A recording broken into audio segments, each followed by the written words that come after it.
Organizations which take leadership development seriously outperform the competition.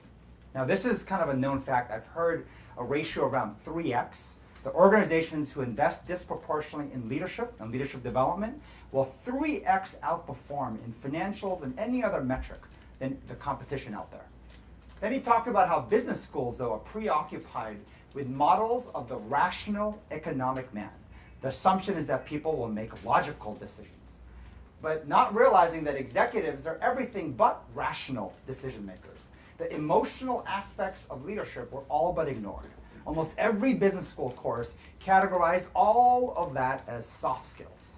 Soft skills, and said, let's talk about the real hard stuff, analytics and critical thinking skills, negotiation skills, presentation skills. And they believed that rational economic man would prevail, but the reality is that's not the case.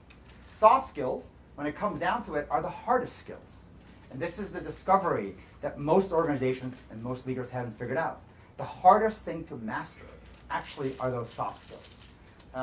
Today's organizations need to have leaders who have the emotional intelligence. You hear of EQ often. From the best of the best will talk about this. To create meaning, have the capability to inspire and empower their people to get things done. The question I asked myself 25 years ago and continue to ask myself today is, why are so many leaders self-destructive? Why are so many executives so poor in developing well-functioning teams? Now, this is something that you may have personally experienced, especially with this team. The team we see on Friday probably are responsible for a lot of this, but that will be a lesson we'll have with them, right? The truth is, despite having a greater awareness of their role, many successful leaders still share a great sense of anxiety and insecurity. Many leaders are very unaware of the effect their actions have on others. Basically, they have very little idea of what they are all about. They are strangers to themselves. You'll hear this notion of, who are you? Do you know who you are? And that is something that a lot of people choose to be a stranger to themselves. And we spend a lot of time helping people discover who they are. And due to their insecurities, they may resort to highly dysfunctional behavior. Also, many of these overachievers are continually asking themselves, am I good enough? Am I up to the job?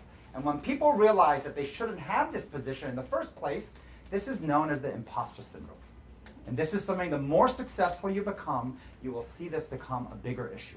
Everyone who is in your roles at a junior level, up-and-coming leaders, think, I won't do that. Trust me, when you get up there, you will have the same problem. Everyone who's a child never seems to think that parenting can be that hard until you become a parent, and then you realize, holy shit, this is much harder than I thought. Now, some compensate by being more narcissistic in their behavior to convince themselves and everyone else that they're truly special.